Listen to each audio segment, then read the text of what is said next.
Hai anak-anak, hari ini kita akan belajar tema 1, subtema 2, pertumbuhan dan perkembangan manusia.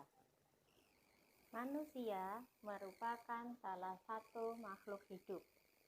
Salah satu ciri manusia sebagai makhluk hidup adalah mengalami pertumbuhan dan perkembangan. Kita akan belajar tentang pertumbuhan manusia. Pertumbuhan artinya bertambah ukuran tinggi dan berat badannya.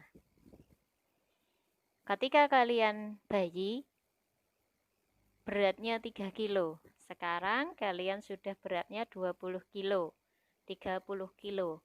Itu artinya kalian mengalami pertumbuhan. Begitu juga tinggi badan kalian. Ketika lahir, tinggi badannya 50-an misalnya. Sekarang sudah 120, 130. Itu artinya kalian mengalami pertumbuhan. Nah, pertumbuhan manusia terjadi sejak di dalam kandungan hingga manusia itu dewasa. Nah, ketika sudah dewasa, maka pertumbuhan akan berhenti. Berbeda dengan pertumbuhan, perkembangan manusia itu tidak akan berhenti meskipun kalian sudah dewasa ataupun tua. Jadi perkembangan manusia akan terus berlanjut meskipun kalian sudah dewasa ataupun tua. Perkembangan artinya proses perubahan menuju kedewasaan. Perubahan perkembangan manusia tidak nampak oleh mata karena terjadi di dalam tubuh manusia. Nah, apa sih contoh perkembangan manusia? Yuk kita pelajari. Yang pertama, perkembangan manusia itu adalah kekuatan. Nah, kekuatan itu tidak bisa dilihat ya. Seperti apa bentuknya, kotak-kotak, ataukah lingkaran, ataukah seberapa besar, itu tidak terlihat, tapi bisa dirasakan. Dulu ketika kalian masih bayi, kaki kalian belum mampu untuk berjalan. Nah, kemudian bertambah usia, kalian sudah bisa merangkak.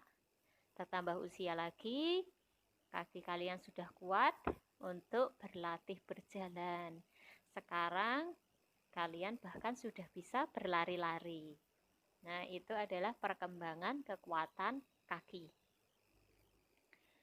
Yang berikutnya tidak beda dari kekuatan kaki.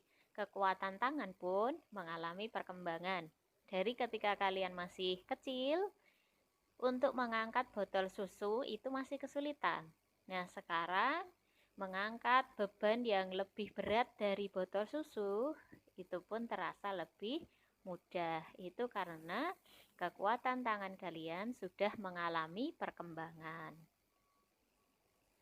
Nah, perkembangan berikutnya adalah emosi.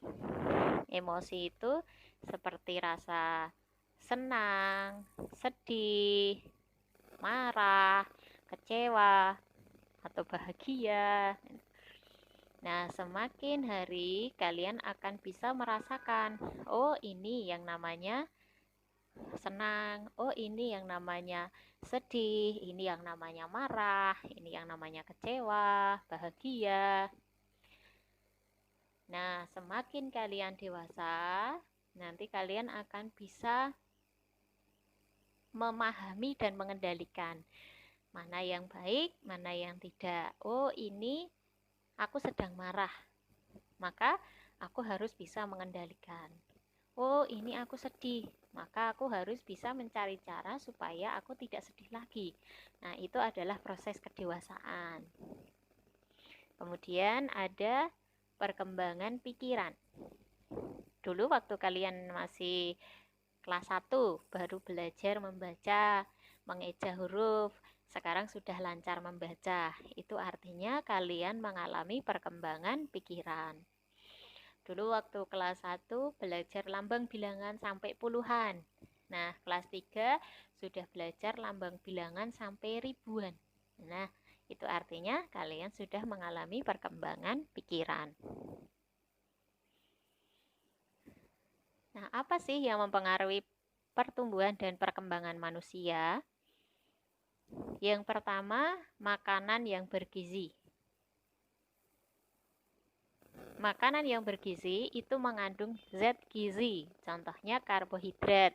Itu terdapat dalam nasi, gandum, kentang, jagung, singkong. Kemudian yang kedua, zat gizi yang penting itu adalah protein.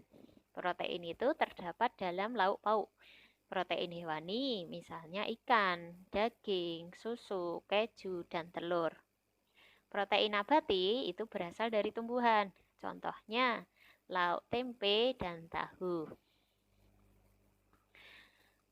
Zat gizi yang tidak kalah penting adalah vitamin. Itu terdapat dalam sayur-sayuran dan buah-buahan. Zat gizi mineral banyak terdapat pada ikan, sayur, dan susu. Nah, tidak lupa kalian harus melengkapi air putih yang cukup untuk tubuh kalian supaya tidak dehidrasi, kekurangan air. Faktor yang kedua adalah olahraga. Olahraga itu membuat badan menjadi sehat karena dengan berolahraga peredaran darah menjadi lancar. Faktor yang ketiga adalah faktor yang diturunkan orang tua kita, seperti tinggi badan kita, besar badan kita, itu ada yang dipengaruhi oleh keturunan dari orang tua kita, turunan. Kemudian yang keempat, rekreasi. Dengan rekreasi, kita akan memberikan kesempatan beristirahat pada otak dan pikiran agar kembali segar. Ketika sudah berekreasi, otak dan pikiran menjadi fresh kembali, siap untuk melakukan aktivitas berpikir kembali. Nah, selain otak dan pikiran, yang harus diistirahatkan adalah badan kalian. Setelah sibuk melakukan aktivitas, maka badan kalian harus beristirahat. Nah, istirahat badan itu dengan cara tidur. Tidur yang cukup. Saat tidur, badan terasa lebih santai dan tidak tegang. Manusia juga mengalami pertumbuhan saat tidur. Oleh karena itu, kita perlu tidur yang cukup untuk kesehatan tubuh kita. Nah, dari 5 faktor tadi, itu menentukan pertumbuhan dan perkembangan manusia. Pertumbuhan dan perkembangan manusia itu berbeda-beda. Kamu dengan kakakmu, kamu dengan temanmu, itu pertumbuhan dan perkembangan manusianya berbeda-beda. Nah, cukup sekian yang beliau sampaikan. Semoga bisa dipahami. Beliau ucapkan terima kasih.